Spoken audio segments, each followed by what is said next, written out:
Right, good afternoon and welcome to this week's Iowa Learning Farms webinar. I'm Matt Helmers with Iowa State University and ISU Extension and Outreach, and excited to get to host the webinar today, and excited to hear about butterflies at work. We have with us Dr. Catherine Carl O'Brien, that's an assistant professor at Iowa State University. She's going to talk to us today.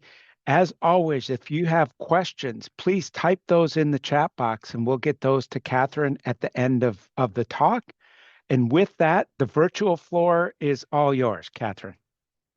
All right, thank you, Matt. Let's get right into things.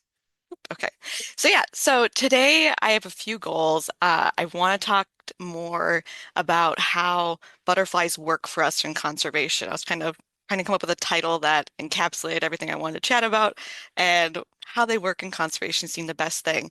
But I also want to talk about some of the current research projects I've just started. So I've been at Iowa State for almost 2 years now, and I was hired to do a lot of pollinator ecology work. But I also help to lead the Iowa Monarch Conservation Consortium. So a lot of what I focus on is butterflies, and that's what I did for my dissertation. So I love talking about them and think that, yeah, they deserve a lot of love. But there are really common reasons that we have to conserve butterflies or why we talk about them a lot. And I think it's kind of interesting to go over that and see how that kind of compares to bees. So obviously, we conserve butterflies because they are great advocates. You can go to Ryman Gardens and interact with butterflies. I'm sure all of us as kids, we reared butterflies. Even now, like I take my own kids and we go out and look at milkweed and try to look for eggs. It's a really great introduction to being out in nature, to having you be concerned about pollinators, and they have the added benefit that a lot of people like them. They're not like bees or wasps where they might sting, even though they have a great role as well. But this is a really big reason we typically have for, saying why we should care about butterflies. We also really like them because of their aesthetics. We like to be out in nature. We like to see, these diverse communities of butterflies, different types. It's really similar sometimes to almost like bird watching, that you want to go out and you see unique species. And I was really fortunate that that's what I got to do for a lot of my PhD work. I walked around on grasslands and took photos of butterflies for identification, and I got to have really cool shots of threatened and endangered species. So this is a Dakota skipper, and I always felt that it, yeah, really calmed me down. So I always encourage other people to get out there and look at butterflies, and just again getting us introduced to nature. But I also have used the reasoning that we want to have butterflies and healthy arthropod communities in general because they're a really great food source for a lot of our other wildlife species that we do tend to care maybe a little bit more about, like a lot of our birds, whether they be game birds or songbirds. And this was a big push that did focused on when I was in North Dakota, that this was a good selling point. And that is because butterflies are really great biological indicators. We can look at them and get an idea of what a broader community might look like. And we typically want to look at butterflies because we have thought that they might show us what the bee community is like. If you know anything about the number of species, you know, butterflies in the state, you might have really high levels, 40 or 50 species. But for bees, that's going to be, 200, 300 species, which are really difficult to identify. Butterflies are a lot easier. We often don't have to even capture them. And so we often want to make these correlations between butterflies and bees. But you can see a lot of the research here shows that butterflies don't describe bees very well, but they are really good at describing other biological factors. A lot of the work I've done has looked at how invasive Kentucky bluegrass can impact our butterfly and plant communities. And we could see, based on the butterfly communities, what the general level of Kentucky bluegrass cover was. So if we had a lot of our prairie obligate species like regal fritillaries, we had less Kentucky bluegrass cover. If we had more of our, cloud sulfurs, cabbage whites, butterflies that we have in all types of land uses and landscapes, we probably had increased Kentucky bluegrass cover. And that gave us an indicator of what the flowering forb community would look like and the overall just plant communities as well. We also tend to conserve butterflies because we know that they can be really good abiotic indicators. So there's a lot of times where we use them to talk about different pollutions in the environment. A really big thing we saw in some of my previous work was looking at the butterfly communities responding to drought. It's obviously, it's pretty obvious when you look at these two pictures that one is very droughty, there aren't a lot of forbs, so you don't have a lot of butterflies. And the other one, you can go out there, you see these flowers, and you also see butterflies. So, these are just some of the main reasons that we have focused on butterfly conservation. But you might be asking, why don't we conserve butterflies just to be a pollinator? We often lump them in as pollinators, but we don't often talk about that as an ecological service that they're providing pollination. And I kind of want to present a little bit more about this idea of are butterflies pollinators. A lot of it's based off of conversations I had with some of my grad school cohorts that were doing a lot more bee work. It was kind of our little joke to kind of go back and forth about who had the better pollinator or who had the better research taxa. And there is this really big question that people often ask of, are butterflies even pollinators? Because they think about all the reasons I just presented of that's why we conserve butterflies. We don't conserve them because they're pollinators. And so we can address some of these myths about butterflies and see how that relates to bees and how they might actually play a bigger role in pollination. So when we think about what a pollinator is, the biggest thing we need is to carry pollen from one plant to another plant of the same species. That's how we get that flow of genetic material. And when we see bees, it's really obvious why we think that they are so good, and they are really great pollinators. They are designed to carry pollen. So this bumblebee has this really big pollen pellet that you can see right here. It's full of really bright orange pollen that comes from purple prairie clover. And so they, want to carry this pollen from flower to flower. But, butterflies don't have these modified legs or hairs on them to help the carry pollen, but it doesn't mean that they can't. We can find tons of photos of butterflies with pollen on their legs. I've taken photos where this butterfly has picked up pollen from this wood lily. And so we know that they can. Even in historic collections, this is looking under microscope to see pollen on the leg hairs, also even on their eyeballs. So butterflies can carry pollen from flower to flower. And so yeah, kind of dispel that myth. So the next aspect of that is, can they carry that pollen from one species to an individual of the same species? And the myth is that butterflies don't care about flower species identity. They're very much generalist foragers. They'll go wherever they can, and if they see a flower, they're going to visit it. And we can, again, delve into the data to see if this is actually true. We want to know if butterflies can maintain what we call floral fidelity. So if they're in this landscape that have flowers, which butterflies love, are they going to tend to go to the same species over and over again? And there's an interesting paper that looked at different pollinators. So we have flies, bees and wasps, and then moths and butterflies to look at the proportion of pollen grains they had on them and if they were coming from different families here in the light gray or from the same family here in the dark gray. And what we see is that, yes, they can maintain some level of floral fidelity.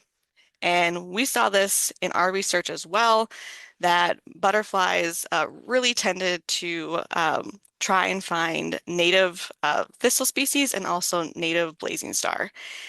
And this just shows a little bit of from one species. So this is for regal fritillaries. And we were looking at all of their nectarine observations to see what flowers they were visiting. And they love Flodman's thistle. This is one of the natives that is often present. It's not one of our non-native thistles. And if butterflies weren't making some type of selection, we would expect that they would just go to species that were really abundant. And so we've color coded all the flowers here. So if something is more abundant, it is a red color, and if it's less abundant, it's green. And so even though this Flodman's thistle is one of the most highly visited flowers that we have, it doesn't make up a huge proportion of the plant community. So we know that they are, making a selection and that they will likely maintain some floral fidelity. And that's just because butterflies, like bees, they are paying attention to what the nectar quality and the nectar quality and quantity is, and they want to make sure that they are being efficient when they are foraging. And so, since this is their sole food source as adults, they're really, they do have a decision to make, and there is, again, some selection going on. So hopefully that's convinced you that butterflies, A, can move pollen, and B, that they want to select certain flowers.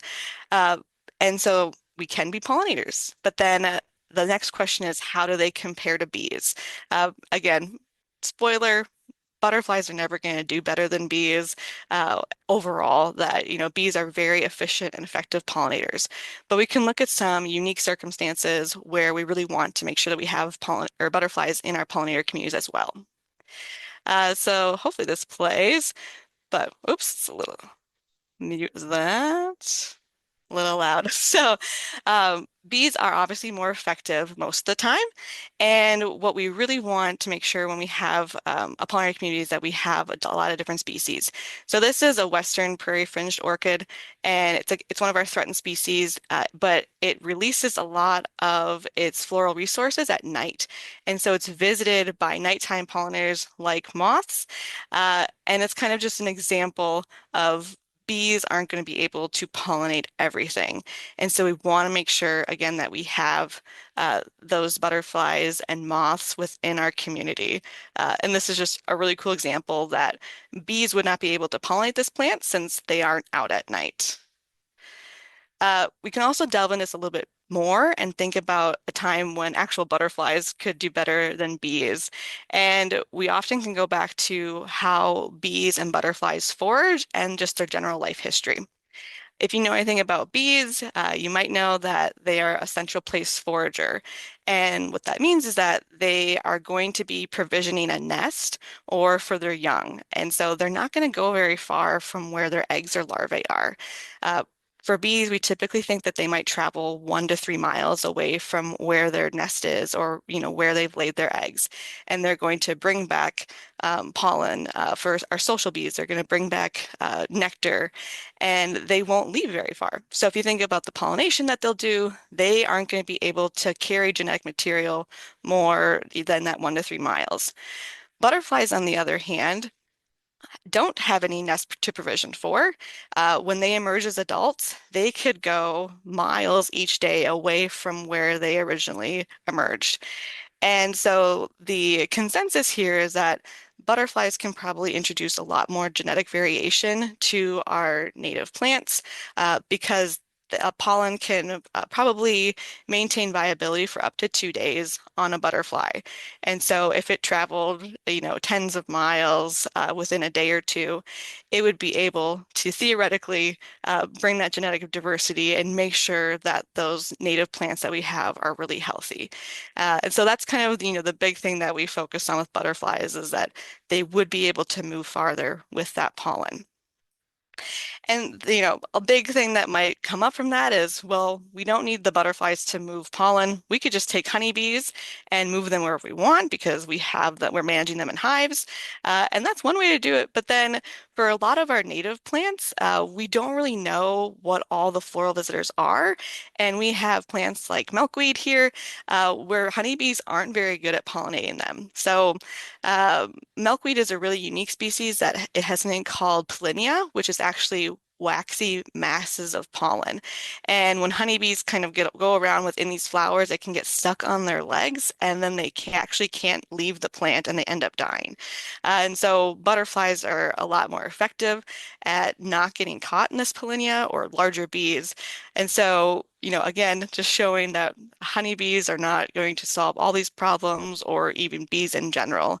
And again, having that suite of pollinator species is a really great thing.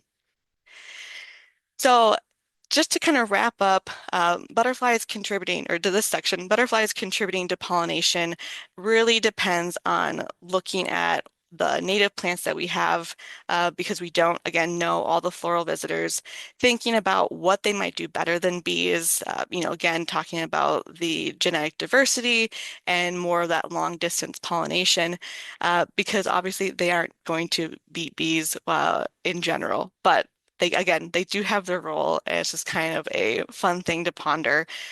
Really similar if you are at the Iowa Learning Farms webinars frequently, and you can recall some of the past presentations that were about WASP and kind of just showing the different side to them than what we typically expect.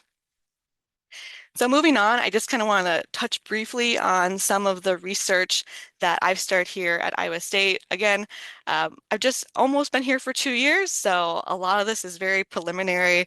Hopefully I can get invited back sometime in the future to present a full workup of all of the studies that we're going to be doing. But just wanted to introduce some of the topics that I cover because I think it's really fun to be working in Iowa and doing pollinator conservation. And that's really because I am very much inspired by where I grew up and how I conduct my research. So this is an aerial photo of where I grew up in southern Minnesota, obviously surrounded by corn and soy, and thinking about wildlife conservation or pollinator conservation, there wasn't a whole lot of options because we basically just had, a bunch of our different gardens in our yard, and that was it. Uh, but looking at historic photos of our farmstead kind of, got me thinking about what different uh, ways we could approach pollinator conservation. And this is a aerial imagery from 1955. It was right after my grandparents kind of took over this farm site, and I've asked my dad, what was all going on here? Why does it look so different? And there was a small dairy. They had hogs at this farm, and then in the crop field around there, they had oats, they had corn and soy, they had alfalfa. You can see where there's still a wetland today where the big pond is and some flooding. That was just a wetland that was hayed. And so there's obviously a lot more perennial vegetation.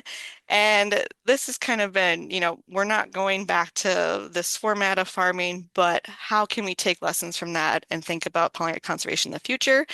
Is basically increasing the amount of perennial areas within our row crop agriculture. And this obviously isn't anything new. This is, Iowa State's been doing a lot of this research for years. And, just looking at how my program can help support a lot of these different aspects. And so for me, that means looking at pollinator conservation in, the three main areas. So we want to look at row crop and see how we can do pollinator conservation there. We're looking at the field edge. We're looking at the remaining prairie that we have. And we can basically have different approaches to each different region if we understand what's there and how it's being utilized. So right now, I have one student working in row crop with Iowa soybean, looking at soybeans and cornfields, and then additional crops to see how our pollinator communities change within those fields and at the field edges. We started this project by doing a review of the literature to see how pollinators or bee species specifically in Iowa are changing in prairies, field edges, and row crops.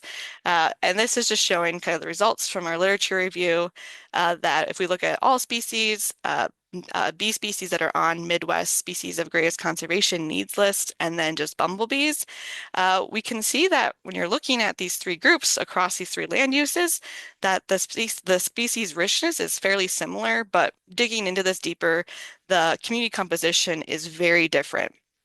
And so our role in the next 2 years will be to see what's influencing that species composition differences, if we're seeing that at our fields now, and then also looking within different types of crops. So we're looking at research projects that are introducing a third phase where they're, doing corn, soy, and then a third year something different. Sometimes that's going to be pea. They're also doing a lot of oat, and for any agronomists or any farmers and producers, you might not like the look of this. This was oats that was sown, or that was this growing this year, but the previous year it was buckwheat, and there wasn't a lot of management. But I thought it was great because there was a lot of floral resources for pollinators. We had milkweed. I went and checked this, and sure enough, there was a monarch egg on the milkweed. So again, this might not be the end all for this project, but what we want to do is look and see how we could increase either spatial or temporal diversity within our crop fields. And we're going to try and investigate how our pollinators might change there. And if we have a certain conservation goal, can we accomplish some of that by changing our crop rotations? Or field management. Moving to the field edges, we are looking at how edge of field practices like a saturated buffer or with infield practices like prairie strips impact our bees, butterflies, and our hoverflies. And we're going to try and look at all three groups because obviously bees are really important, butterflies are really important, and then hoverflies are kind of the focus of this graduate student because they are pollinators, but then they are also providing some pest suppression. Many of you probably know that syrphid larvae are going to consume aphids. And so we want to look at all three groups and see if there are these big community differences based on where these conservation practices are happening. And again, we have some preliminary data here. We've been looking at, again, the prairie strips and saturated buffers to see how that impacts butterfly abundance and richness and then bee richness and abundance. And, looking at these very quick numbers, you might say, oh, saturated buffers seem like maybe they're a little bit better for our pollinators. But we also looked at how these different groups are interacting with the flowers within these different conservation practices. And this will just look like a jumbled mess if you've never seen plant pollinator networks before. But we can look at the pollinators on the top in the bars and how they're interacting with the flowers on the bottom. And we want them to look really messy because we want lots of different species visiting different flowers. And we see that is a bit stronger in the prairie strips compared to our saturated buffers. And the reason we want to see that messiness is because it's showing that these communities and these interactions are probably a bit more resilient. So if we happen to have a drought and bergamot doesn't flower for some reason, there's likely going to be a different floral resource out there for those butterflies or bees or flies to pollinate and visit.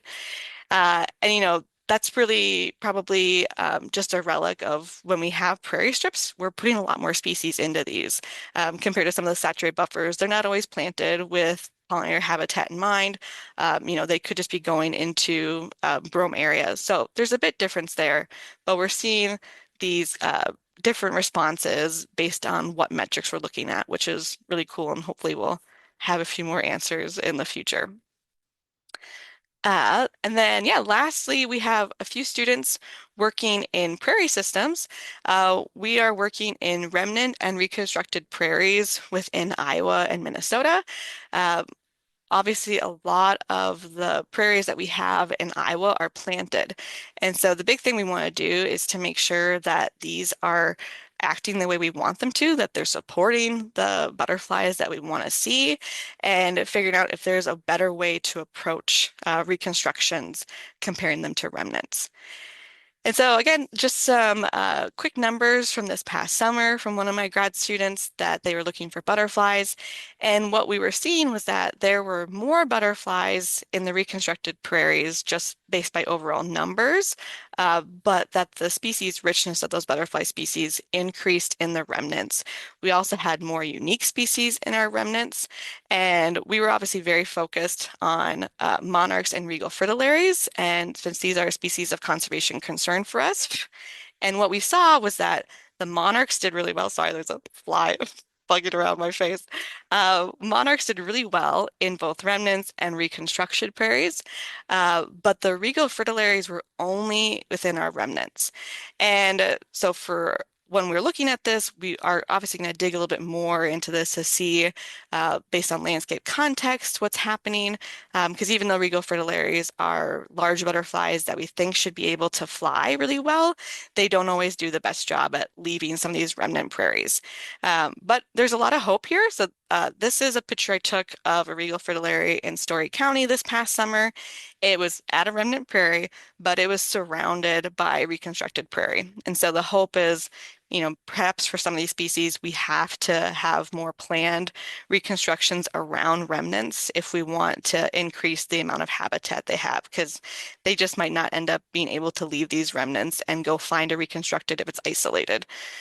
So yeah, we'll be doing a lot more there in the future, looking at the butterfly communities and the plant communities within those systems.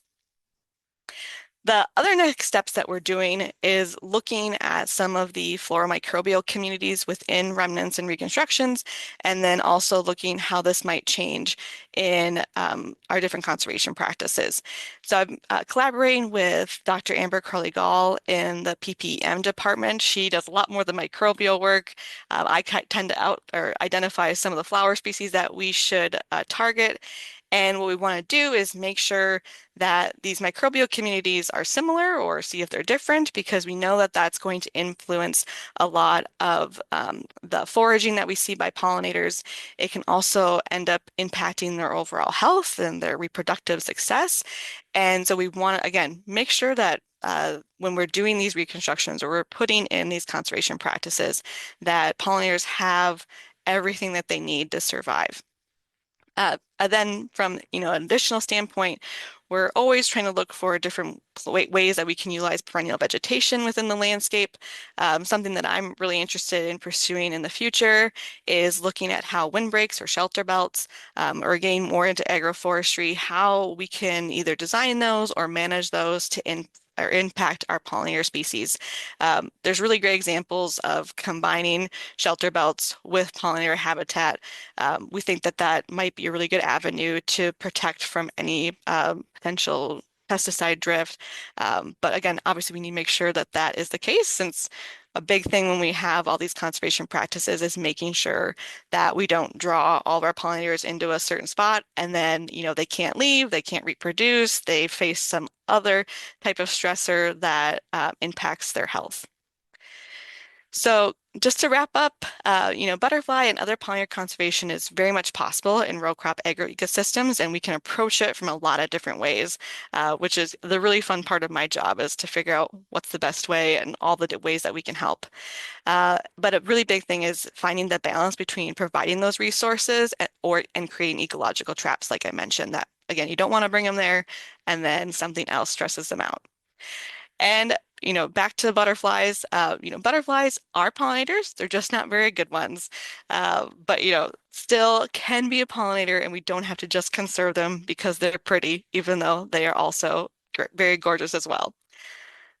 Before I end, I just want to thank all of our funders, Iowa Soybean Association, Ag Experiment Station, DNR, Fish and Wildlife, and all my grad students and technicians that helped to collect all this data. So thank you. All right, Catherine, that was great. I think you win the award for this year for the best pictures Oh, in a webinar. So that is what many other things, but I just I think we all need that beauty of butterflies in our lives a little bit more. yeah. So thank you so much. Yeah, thank Okay, you. logistical things, and then we'll get to questions. So if you have questions, please type those in the chat box, excuse me. If you watch this webinar live and are wanting to earn a CCA CEU, please email Elena Whitaker.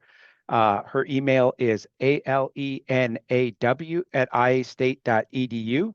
Do that by 5 o'clock today and include your name, the name you entered to watch the webinar, and your CCA number. Again, alenaw@iastate.edu. We'll go to the next one.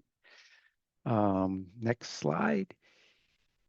Which, if you watch this webinar live and are willing to fill out a voluntary demographic survey, we would greatly appreciate that. Only one survey response is needed for all 2025 webinars. So if you've done one in 2025, thank you. And if you're willing to, we thank you for that as well. You can go scan that QR code or go to the survey. And the next one, Catherine gave us a little, is reimagining cover crops. Liz Ripley's going to talk to us about reimagining cover crops. Liz is the conservation and cover crop outreach specialist with the Iowa Learning Farm. So please tune in next week for that. Next one should be in 2 weeks. We're going to have Kurt Miney. That's a senior fellow with the Aldo Leopold Foundation and Center for Humans and Nature. He's going to talk to us about some recent book about talking about Paul Johnson's legacy. Many of you may know of Paul as a conservationist in Iowa for many years that was legislator in the state legislature in Iowa, head of DNR and head of NRCS at the national level. So what a great way to think about our holiday season and Thanksgiving, and thinking about the work that Paul did in Iowa and around the country for many years. So please tune in then Wednesday, November 26th, but tune in next week for Liz Ripley talking about cover crops. And we'll go to the last slide, I think. Yep. If you watch this webinar live and want to go back and watch it again and need to see the beautiful pictures and everything else that Catherine provided, you can do that. You can go to the iowalearningfarms.org/webinars site or to the YouTube channel. Again, today's webinar and all previous webinars will be archived there. So go, if you know somebody that you think would be interested, please let them know. Okay, we're going to get to questions, but I got to thinking about Catherine, that driving up to North Dakota State a few times recently over the last number of years. I just thought of your comment on shelter belt and pollinator habitat. You see a lot of shelter belts as you start to get up in the northern part of the Dakotas. And so could be interesting what kind of pollinator habitat those provide.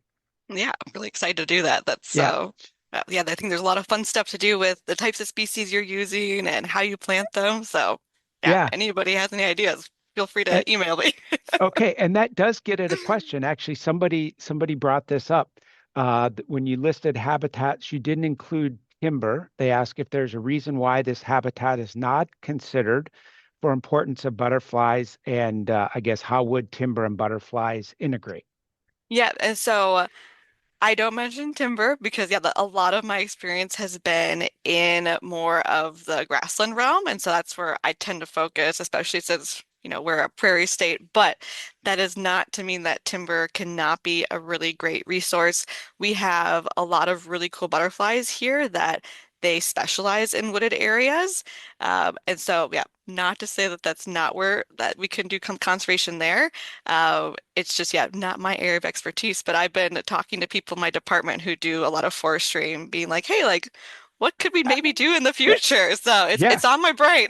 All right. That's why the talking to Billy Beck, I bet. Yes, yeah, Yeah, I yeah, am. Yeah, and yeah. it provides a lot of really interesting early season resources for a lot of Ah, bees, especially that okay. tree species are flowering well before some of our prairies are, and so you'll see a lot of pollinators in wooded areas. So really great areas if you can have those early flowering species, or they're providing pollen early. Okay. So kind of back to the basics here. Can you give us a refresher on species abundance versus richness? Oh, so yeah, so when I present abundance, that's just me saying this is just a straight count of the number of individuals we're seeing. So it doesn't matter what the species identity is. This is how many individual butterflies we saw. Whereas species richness is those individual species. So yeah, like, we can say we had 20 monarchs and 30 regals and 35 cabbage whites, and whatever that added up for abundance. That I'm not going to do math fast in my head, but the species richness then would be three versus that total abundance. Okay. But yeah, good Uh, question. yeah. Where do the Iowa's butterflies go in the winter, I guess? What percent migrate, and Oh, how does winter survival play into the non-migrator's life cycle? Yes, so there are very few butterflies that will migrate in the winter. So obviously everyone knows about monarchs. Some other species that do a little bit of migration are red admirals. But for the most part, we are going to have our butterflies are staying here over winter. And again, there's sometimes we don't know a lot about the life history of a lot of them, but they'll either overwinter as larvae. Sometimes eggs. And so that's where, this is a really great conservation plug.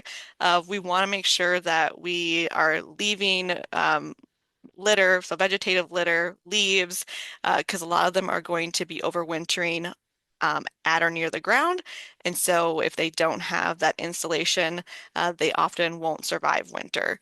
So a really great thing to do for butterflies and for bees that are going to be overwintering underground for the bees and at the surface for butterflies. Okay, great.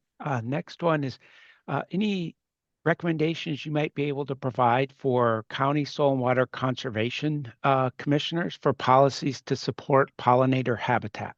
That's a really good question. So obviously, policies that are going to encourage perennial vegetation are always really good. Um, we've had a lot of discussions, going to outreach events like with Iowa Learning Farms over the last year. I think at that county level, that's where you can impact a lot of our roadways and the ditches that we have, because that's a huge area where we get perennial vegetation, where we get habitat for butterflies. But if you don't have those policies that encourage having, flowering species within those areas, uh, it's not going to happen then. And so that's a really big thing that we can influence with policy. And um, I think, yeah, this is always just connecting me to more of our urban areas too, that thinking about policy, that, if we encourage kind of what we consider maybe the messy yards. That's always really helpful for pollinators, but it doesn't always, it deceives your eye to think that maybe that's not the best, but there's a lot of changes we can make to help them out. Yeah, this is one that I'm kind of reminded as a native Iowan, somebody who traveled to and from Northwest Iowa to Ames pretty much since 1990. I think we've seen some changes because of the integrated roadside vegetation program in Absolutely. Iowa, and Hmm. I hope that that's something that we can do even more of in across the state because Hmm. you know I guess I looked at it as it was more interesting to look at as we drove, but Hmm. those are if those are also beneficial for our pollinators, that's great. Oh, yeah. And yeah, that's Yeah, I think, to me, growing up in the Midwest, a very unique Iowa thing that yeah, when I would get here, I'd be like, oh, like, yeah, the road ditches are really interesting. And like, oh, yeah, like, what was that blur of orange or blur of yeah, purple? And nope, it's flowers. yeah, yeah. So let's yep.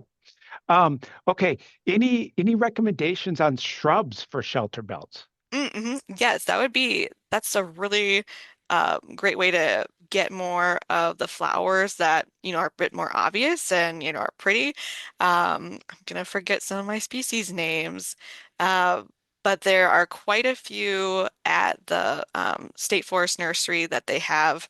I'm sure there are people in the audience that know Yeah. this a lot better than me, but like even thinking about things like wild plum, like that's a really good one. Feel like I should cheat and look it up quick, but anything that Okay. has flowers, it's going to be a really good option.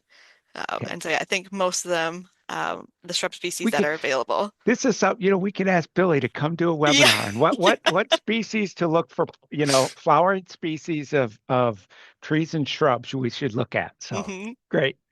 Um, the next one, what time length and what time of year were the butterflies counted in the prairie remnants and the reconstructed prairie? Yep. So for this year, they were counted in June, July, and August. Okay. And so yeah, the grad student, the technician were up there 3 times doing that. We would like to get out a little earlier since obviously things start to warm up here and start emerging earlier. But yeah, this is the first year, so lots of troubleshooting. So we're going to try and get out there earlier. Cool. All right. If anybody has the last question, please type that in there. Otherwise, I'll again plug that if you need a CCA CEU, please email Elena Whitaker, ALENAW at iastate.edu. please email her with your name, the name you entered to watch the webinar, and your CCA number. Do that by 5 o'clock today.